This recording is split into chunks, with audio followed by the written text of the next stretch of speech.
Welcome everyone to this class for Thursday, March 19th, 2020.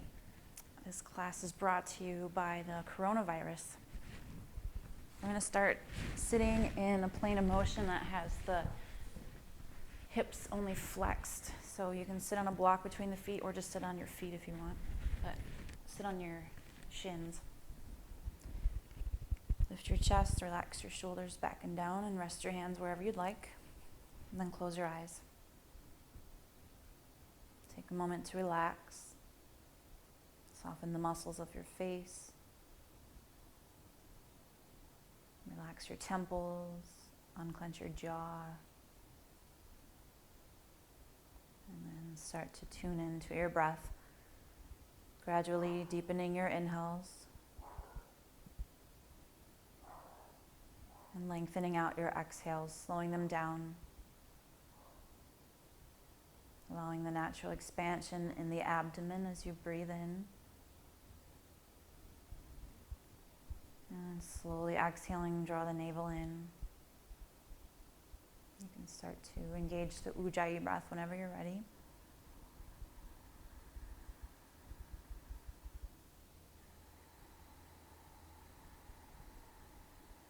And we'll take a few more rounds.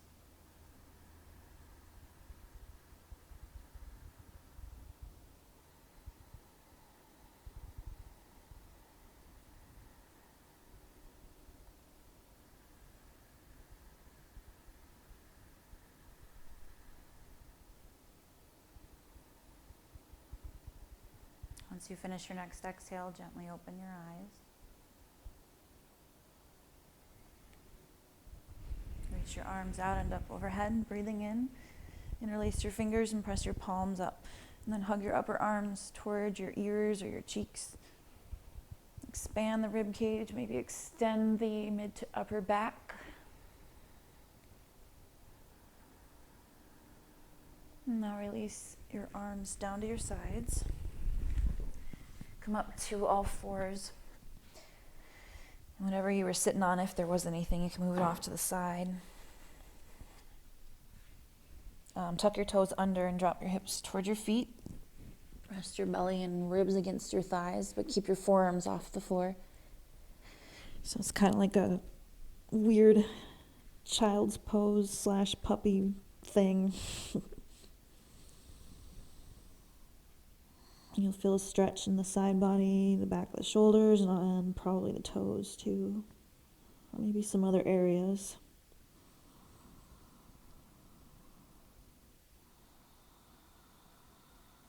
And on the next inhale, come back up to tabletop. Untuck the toes, let them take a rest. Untuck your toes, drop the hips back, rest in child's pose. So some of you might like knees wider. Feel free to cross your forearms to rest your head on. Maybe you don't need anything under your head. Take a moment to rest in child's pose. I'm taking a little bit of yoga philosophy and putting it into our practice today that I thought might be fitting for what's going on right now. Santosha is the second of the niyamas being the second of the 8 limbs of yoga. And Sri Swami Satchidananda, his commentary on it is this. As a result of contentment, one gains supreme joy. Here we should understand the difference between contentment and satisfaction. Contentment means just to be as we are without going to outside things for our happiness. If something comes, we let it go. If not, it doesn't matter. Contentment means neither to like nor dislike. So as we move through our practice today, see if you can think of ways where you can spot emotions of like or dislike in the poses, and somehow, if you can, detach even just a little bit from those emotions. So there's neither like nor dislike. Come to all fours again. Okay, now from tabletop, we're going to go into a low lunge. So some of you might want to have your blocks ready. Right foot comes forward. Make sure the heel's rooted down like always. Blocks will be extensions of your arms. And then bring the hips up just a little bit more. And then let the top of the left foot press down behind you. Really press that foot into the floor. Maybe you'll feel your left glutes engage. Now bring the low belly in. Lift your chest, roll the shoulders back, and then reach your arms up overhead, palms facing each other. Find a focal point. Now interlace the fingers, bring them to the base of your skull and lean your head back into your hands, but keep the forearms in toward the temples. One more deep breath in. And then exhaling, neutralize the spine, release your arms. Maybe put your hands on blocks and go to tabletop again. Extend from tabletop, extend the right leg back. Maybe toes stay on the floor. Maybe you hover the foot. Make sure you're not sinking into the shoulders. And then lower back to the knee. Left foot will come forward now. You can grab it to get it forward enough if you need to. Use your blocks if you need them to get up a little bit more. And then just bring the hips up and back just a bit so it's more like you're kneeling. Feel free to slide your left foot a little closer. Expand the chest, roll the shoulders back and down, and then reach your arms up. Try to line the upper arms so they're parallel to each other. Avoid a bowing out of the elbows if you can. That might mean arms a little more forward for some than up. Now let's interlace the fingers. Bend the elbows to take the hands to the back of the head. Lean the head back into the arms. You should feel the triceps and the back of the shoulders stretching here. Keep breathing. Maybe balance is a little tricky. Deep breath in. And then exhaling, come to neutral spine. Release the hands. Find your way to all fours again. Move your blocks out of the way. And then take the left foot to the back of the mat. Keep the foot there or hover it. Staying light in the shoulders. And go back to both knees. Come up so that you're sitting upright. And then we're going to use blocks, but some of you might not have blocks. So one option is to find a chair or a bench or something that's maybe higher than this if you need to, and use that the way that I'm going to show you with the blocks. It's a shoulder stretch. A lot of you that come to my class already are familiar with it. The back of the upper arms is going to go on to the blocks, so one at a time is usually a little easier. My blocks are stacked up fairly high. You can go flatter if you want to. And if you're using something at home that's a little higher, you might prefer to just have your hands on it and drop your chest down.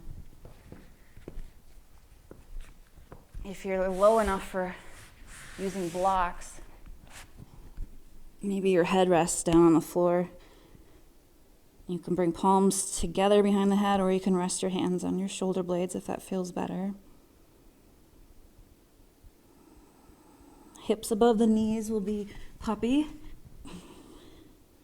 If you crawl your knees forward to drop your hips toward the feet, that will be a child's pose variation. Puppy is a little tougher. You might get a little more stretch, but it might be harder on the shoulder joints, which isn't always a good thing. One more slow breath in. And as you exhale, push down with the forearms. Bring your hands in front of you and then walk the knees forward.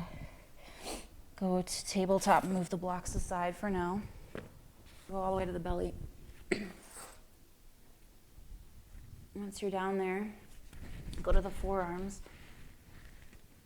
for Sphinx. So forearms are parallel to each other, palms on the mat. Take your legs apart just enough so that your feet are kind of toward the edges of the mat. And then the waist from the waist down is not passive, it's active. Hips press into the floor, top of the feet press into the floor, so glutes and quads contract. Navel pulls in, and then chest presses forward as you pull the forearms toward you. There should be no pinching in the lower back. If there is, you might need to engage core a little more, maybe fire up your legs a little more. One more deep breath in Sphinx. And then exhaling, come down and rest. You can bring your forehead to your hands. You can turn to a cheek if you want. Some of you like to bend your knees at windshield wiper your feet side to side. That's fine if you want to do that.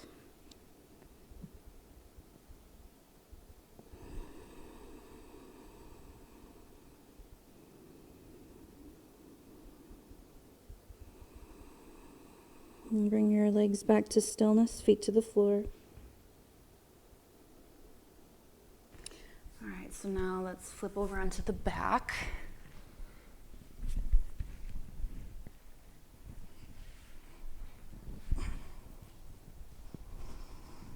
Once you're down, just take a moment to relax your body. So that could mean knees bent, it could mean legs straight down to the floor.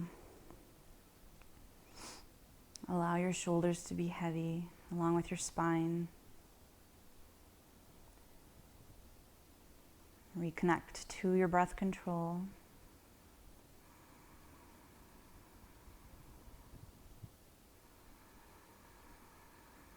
Now let's extend the legs down to the mat if they're not already, and reach the arms overhead. Interlace the fingers together and point the index. If that doesn't feel comfortable for your shoulders, you're welcome to just keep reaching the fingertips away from your head. Bring the legs together.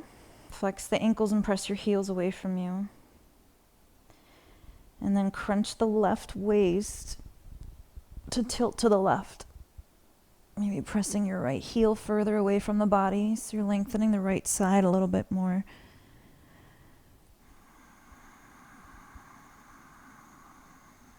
Deep breath in.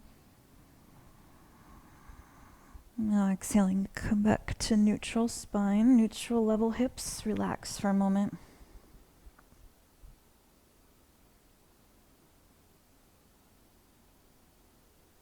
And we'll do the other side. So moving to the other side, squeeze your legs together, press the index fingers away from you, and then crunch the right waist to tilt to the right, pressing left heel further away from you. Breath is steady.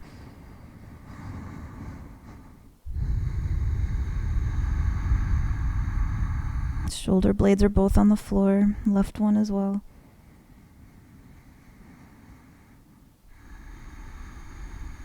Now go back to neutral spine, level hips. Relax your arms down by your sides for a moment.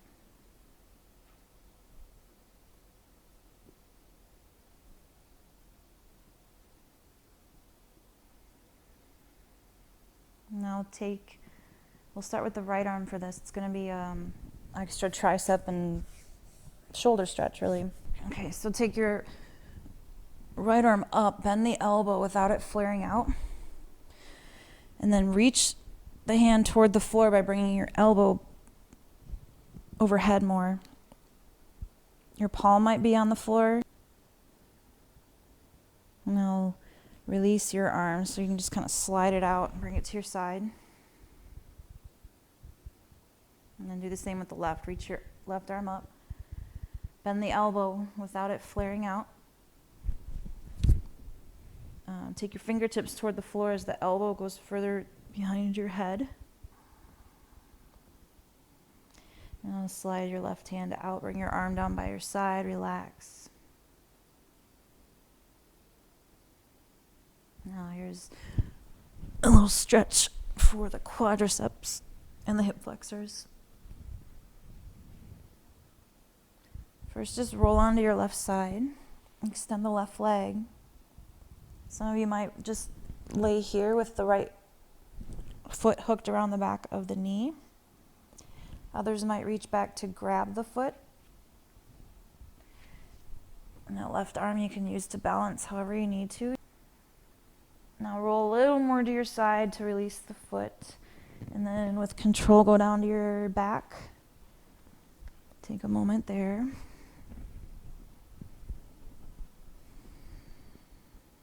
And then the other side. Roll on to your right side. The right arm might need to move in different places as you're getting adjusted. Maybe you just hook the left foot behind the right knee. Maybe you reach back, grab the left foot with the left hand. Deep breath in. And then exhaling, release the leg. Maybe roll a little more to the side and then to your back again. Get adjusted.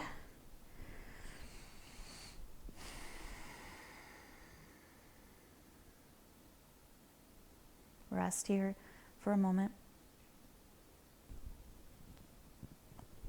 Now bring your arms at your sides. Have your knees bent, feet flat on the floor, setting up for a bridge. If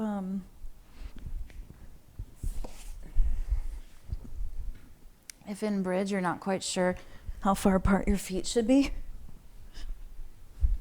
this is too far. This is too close. For most people, it's about it's a block width, the wide way. So feel free to use a block if you want. Press your lower back into the mat so the hips tilt up, and then lift the hips. Peel your spine off the mat. Chest up toward the chin. A really helpful way to keep the shoulders open is to bend the elbows and push the back of the upper arms into the mat. Deep breath in. And then exhaling, come back down slow. Take a moment there to rest. So now we're going to use a wall.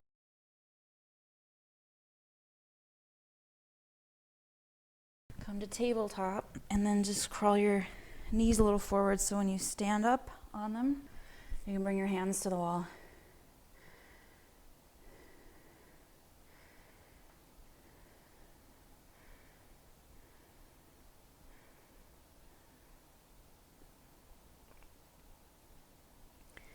Adding a little more shoulder stretch. The tendency or the temptation, maybe I should say, is to like walk the hands up and just kind of let the hips go forward. But we're aiming for as much shoulder flexion as your shoulders are comfortable with. So it happens more from hips going back, chest going toward the wall. I'm pretty open in this one, so you might not go this far down, but try to keep the arms straight and the elbows off of the wall. Okay, now go ahead and come back up. Walk or slide your hands down and relax. Now this is a shoulder stretch that you can do kneeling or standing. I'm just staying kneeling because I'm in the camera shot still. Take your right hand off to the side, keep the elbow bent, palm against the wall. That shoulder, roll it back and down, and then turn your whole body away from the wall. So right in here is where we're trying to get a stretch, the shoulder joint and the pecs. Okay, now turn back toward the wall, release the arm, shake it out if you want to. Remember, you can be standing doing this. Left hand presses against the wall. The elbow stays a little bent down and the shoulder blade stays down as you then turn your whole torso away from the wall. Making sure that left shoulder doesn't pop forward. If you're on the feet, your feet will be facing the same direction as your hips the whole time, or your pelvis. Deep breath in. And then as you exhale, turn to face the wall, bring your hand down, shake it out. Now we're going to come back into hero, but go toward the front of your mat for this one. Inner thighs are together, feet apart. Sit on a block if you need to, or maybe by now you don't need to sit on one. But make sure shins can stay down, that they don't pop up when you lean back onto your hands if you choose to. Keep the core engaged. chest lifted. This might be where you stay. If you're sitting on one block, it's touch and go, whether going to the forearms works or not, but if it makes the lower back kind of pinch, then it's probably not a good idea. You can always try to get rid of the block and see how that feels.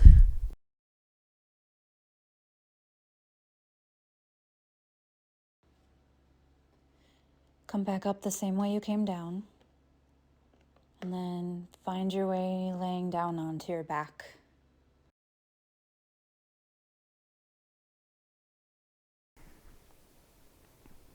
And it might feel good just to straighten the legs down on the floor right now.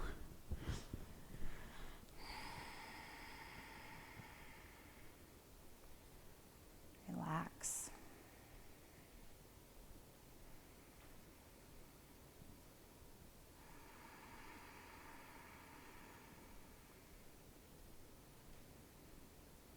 Now bend the knees, roll to your side,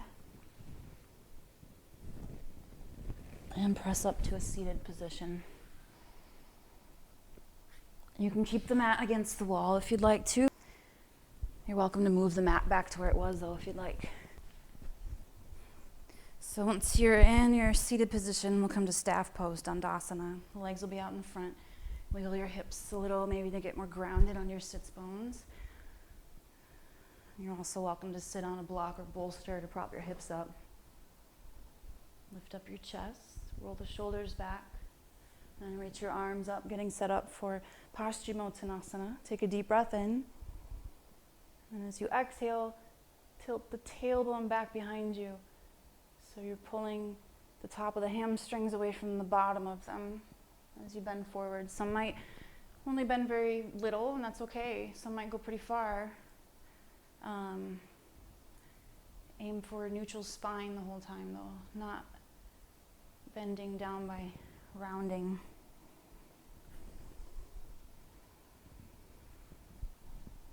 If your practice is fairly advanced, maybe bend down far enough to grab the pinky toe side of your feet with your hands.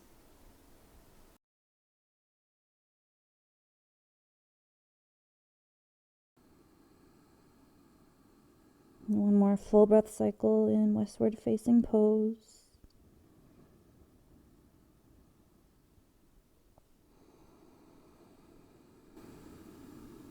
And on the next inhale, take your time to sit back up. Some of you might want to sit on a block or maybe have a bolster for Baddha Konasana, where the soles of the feet are together, knees out to the sides. Maybe you grab ankles, maybe shins. And you can also stick blocks under your outer thighs if you have a couple handy to support the hips. Take a deep breath in, lengthening the spine. And then as you exhale, feel free to bend forward at the hips a little more, maybe bringing hands to the floor. This should increase the stretch in the inner thighs and hips. Keep breathing.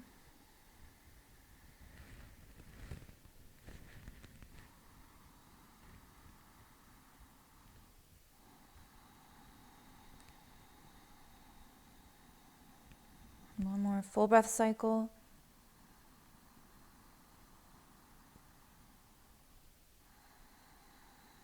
And then on the next inhale, take your time to sit back up and take the knees together. And then if you're sitting on anything, scoot over to the far right edge of it, because we're going to lean to the left to take the right foot, the top of the foot to the floor with the foot just a little bit outside of the butt cheek. Bend the right knee and drop it off to the side. Now take your left arm behind the back with palm facing out so that shoulder opens. Lift your chest, take a breath in. Exhale, turn to the left and take your right hand to the front of the left shin. Some of you might wiggle your left hand further around toward the outer waist. There's a spinal twist component. Some of you might be able to take your right hand outside the left thigh, but you don't have to. And even though you're turning to the left, turn your neck to look down toward right shoulder. Notice the breath.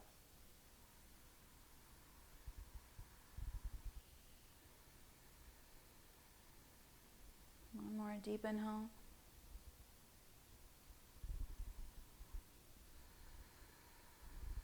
Exhaling, release the bind and the twist. Lean to the left, extend your right leg out in front of you, and then the left. Take a moment. Bend your left knee, lean to your right, and take the top of the left foot to the floor outside your butt cheek. Now we're not sitting on the heel, so the heel will be out a little. That left butt cheek should have room to drop down. But again, if it doesn't touch the floor, put something underneath just the right butt cheek. And then it's a little easier to sit like this.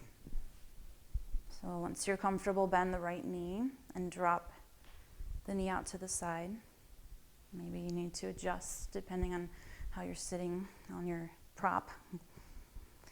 Now take the right arm behind the back, roll that shoulder away from the chest, and then reach the left arm up. This can be helpful too, reaching up. Breathe in. Exhale, turn to the right. Maybe you start with left hand to the front of the right shin. Maybe you are able to wiggle the right hand further over. You're welcome to take left hand outside the thigh. Keep breathing. Turn the neck to look down toward left shoulder.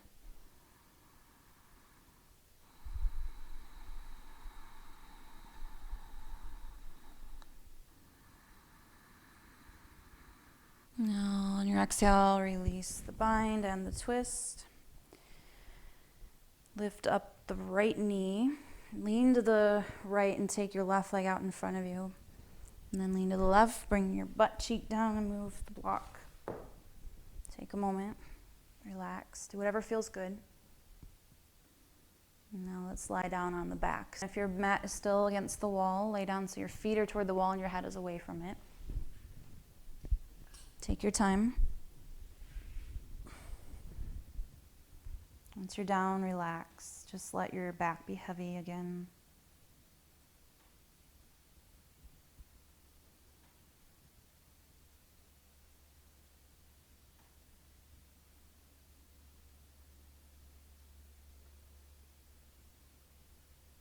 And we'll come to reclined. And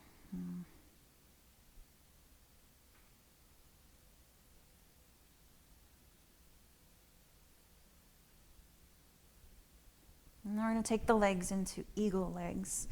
Cross your right leg, take the thigh over the left as high up toward the groin as you can.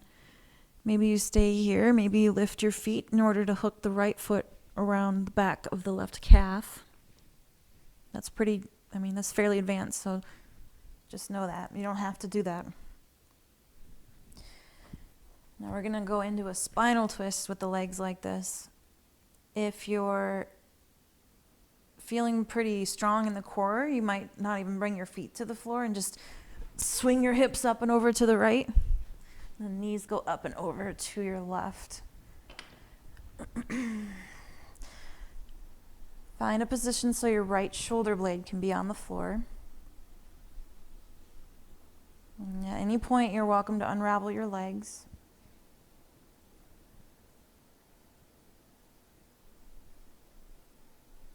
And then feet to the floor to straighten the spine. Take a moment. And we'll switch sides. So cross left thigh over right. The more you take your thigh toward your belly, the easier it is to get enough crossed to someday maybe hook left toes around the back of the right calf. Remember, you don't have to be able to. They can stay outside of it. So if you're feeling pretty strong, you can swing the hips up and over to the left. Otherwise, maybe just the right foot's on the floor. Try to keep the knees in line with the hips to the side or further above them, but not further away, because that isn't so great for the back. Left shoulder blade on the floor, even if that means propping up something underneath your legs. Feel free to unravel the legs if it's more comfortable. Stack left knee on top of right. Bring your knees up and straighten your spine. Relax.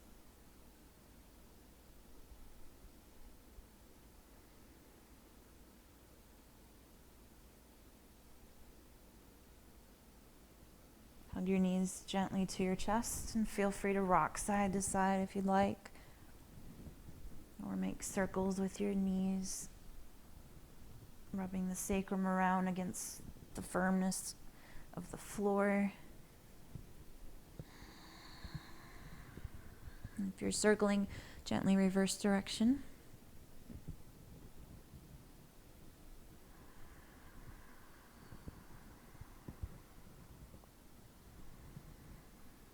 And come back to stillness.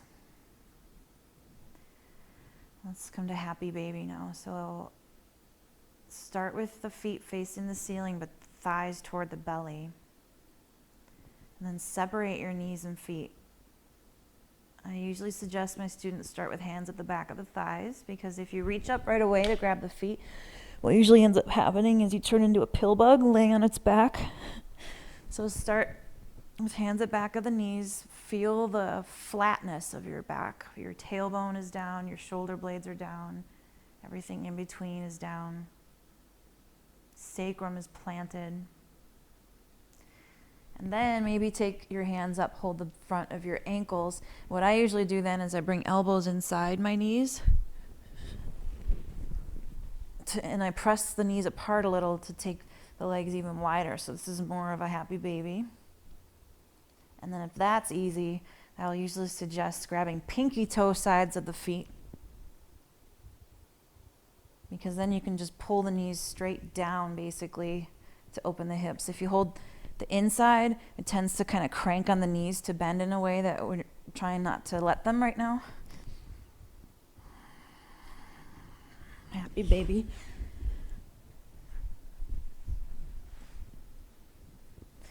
If you want to rock side to side, and it's a little different sacrum massage, you're welcome to do it. Maybe your hamstrings and inner thighs are pretty open and you can straighten the legs.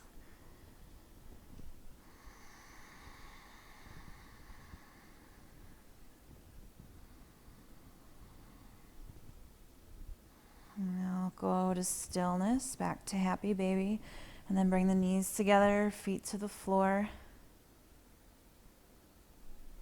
Extend your legs down to the mat. And let's do just a little more counter posing for the shoulders and a heart opener, because we can probably all use one of them. Come up to the forearms. Now grab a block. Prop yourself up enough to stick the block under your shoulder blades. And then lay back over the top of it with your head hanging off behind the block. So if you feel a pinch in your neck, you might want to scoot the block further down toward the waist, just a little bit.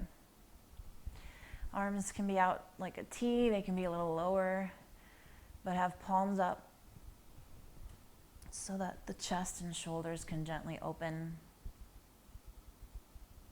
And then just come back to your breath rhythm. Inhaling slowly and deeply, and exhaling slowly and entirely.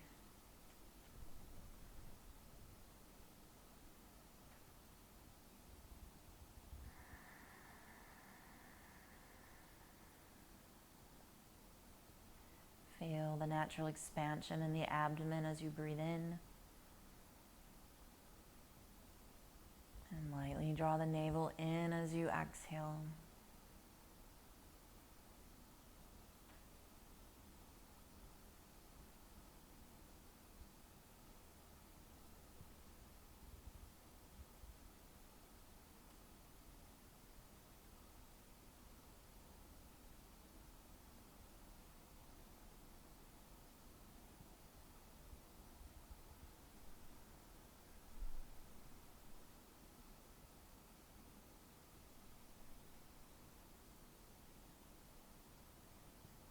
At the bottom of your next exhale, bend your knees. And then it's up to you. You can either roll off to your side off of the block, or what I like to do is kind of wiggle my way down so that eventually my head is on the block, and then it's a little easier to roll to my side and come off of it. And then just move the block off to the side. Go back down to your back. And get ready for Shavasana. Have your arms a foot or two away from your hips. And we'll get ready for Shavasana. So have your arms a foot or two away from your hips, palms facing up. Close your eyes. Let go of the weight of your shoulders. Feel the heaviness of your rib cage. Feel the heaviness of your hips. Relax the whole body and be still.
Begin to deepen your breath.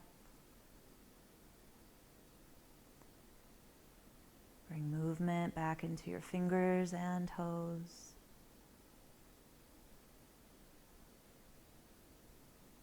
Reach your arms overhead and stretch your whole body.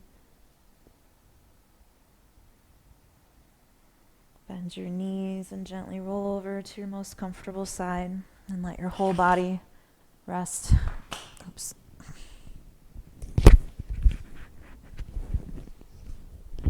And when you're ready, gently press back up into a seated position.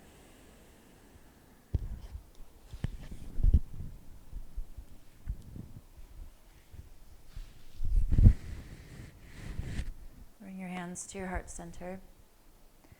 I'm going to close with 2 mantras, just like I did the other day. The second one will be the one you're familiar with if you normally take my classes, the Guru Mantra. But the first one is Purnamada, Om Purnamada. It's, as I said the other day, the gist of it, from what I understand, is that everything that is happening comes from the whole. It comes from the greater whole. And everything that is part of that greater whole is going to be whole within itself. So I take that to mean basically everything is exactly the way it's supposed to be. And for me, that ties in very well with Santosha, which is contentment, the second of the niyamas. So maybe keep in mind as you hear the Purnamada mantra that contentment is about being okay with whatever is going on. It's not about always being satisfied. It's about being able to experience something with less attachment to the dualities of good and bad, like, dislike. Swallow that pill. Om Purnamada Purnamidam Purnat Purnamudachyate Purnasya Purnamadaya Purnameva Vashishyate. Om Shanti Shanti Shanti. Peace within yourselves, peace within your environment, peace within the entire whole. Om Shanti Shanti Shanti. Om Shri Gurubhyo Namaha. Harihi Om Akhanda Mandalakaram Vyaptam Ena Chara Charam Tatparam Darshitam Ena Tasmai Shri Gurave Namaha. The light in me honors the light in all of you, even though I can't see it right now. It's there. Namaste. Another day, another virtual class. Big 6 foot plus away hug to you all. Miss you guys.